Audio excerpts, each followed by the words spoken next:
Good evening and welcome to post-game coverage of Game 4 of the Western Conference Championship Series.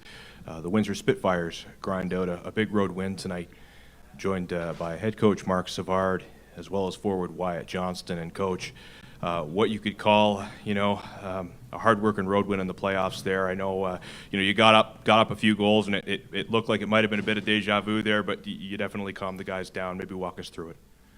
Well, first off, really proud of our effort tonight. Everybody stepped up. Not an easy building to play in tonight when it was packed, and I give the guys a lot of credit. But again, it's such a grind. Our guys have been resilient all year, and tonight was one of the best examples of that. We wanted to get the series back to even going home, and we accomplished that job. So, again, guys stepped up at different times, blocked shots. Nine penalties. I think we killed 8 of them, and just a resilient group. And the goaltender on and up was amazing tonight.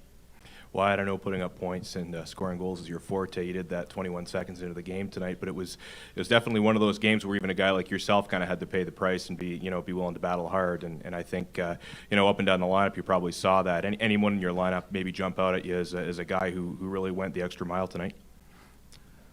Yeah, I mean it was a really hard-fought game, and I think every guy kind of did what they could to help the team win. So I think there's a number of guys. I think Nick DeAngelis just kind of stepping up there and fighting. I think that really got us going in the second. And yeah, I think I don't think there's one guy who didn't do what they could to help the team win tonight. Just lastly, coach, effectively a 3-game series now. You're going back in front of your home fans. Have to feel good about the status your team is at, the way they battled tonight, and going in front of your home crowd. Again, I'm going to reiterate that was the goal here tonight, to get this back to even, go back to our amazing crowd.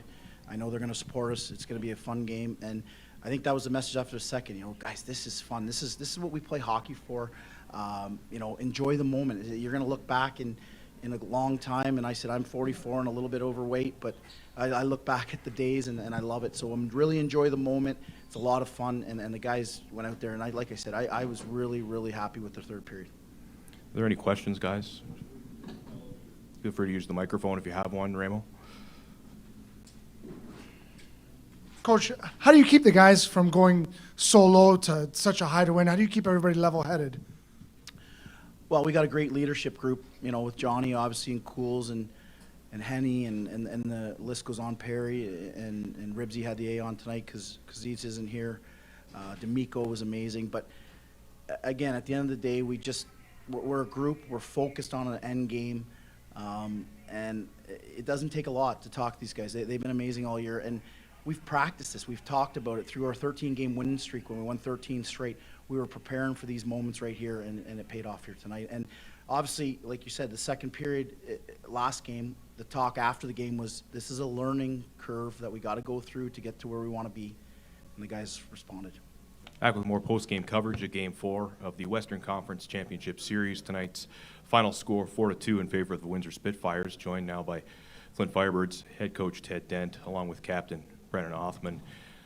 Coach, seemed like maybe there would be a little bit of deja vu there. You guys clawed back to score twice and get within a goal, but just weren't able to get over the hump there tonight. Maybe share your feelings about the way your team played.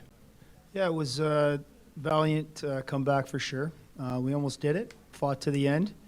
I liked our effort tonight. We've been a team that never gives up all year. We've come back a lot.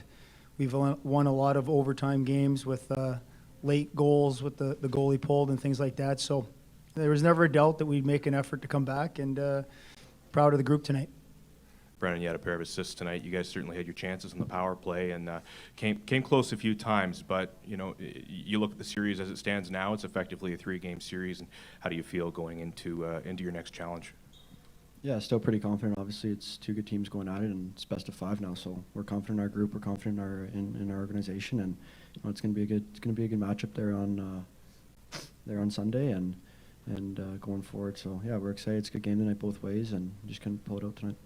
And lastly, Coach, just obviously quite a crowd tonight here in this building, and I spoke with a few people who said it's the nicest crowd they've ever seen. Was it nice to play in front of an enthusiastic group like that? Yeah, it was great. Probably the best one we've had all year, with the little orange out going there in the stands, and it's great to see. And we're really happy for the community here and Ralph and the ownership group that we're getting fans out here and we're having success and playing almost into June here. Jack?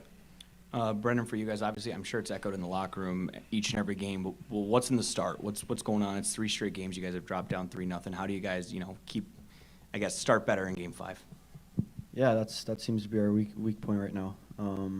You know what? Our second period and third period are obviously our best periods, and now it's just time to figure out the first period. And once we can do that, I think we'll be in pretty good shape. And yeah, I mean, like you said, I mean, they beat us in both games in the first period. It's 6-1 basically.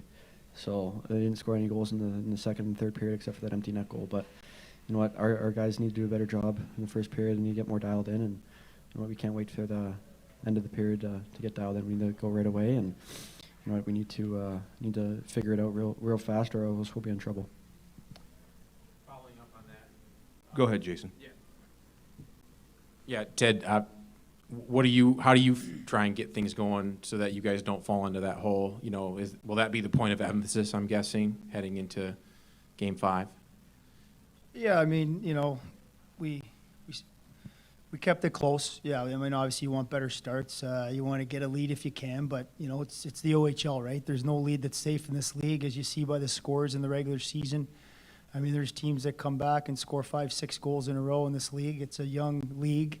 They're learning how to defend and get better, but their group has said that they usually score 5, 6, 7 goals against us. They only scored 4 tonight, so I guess we had a good game.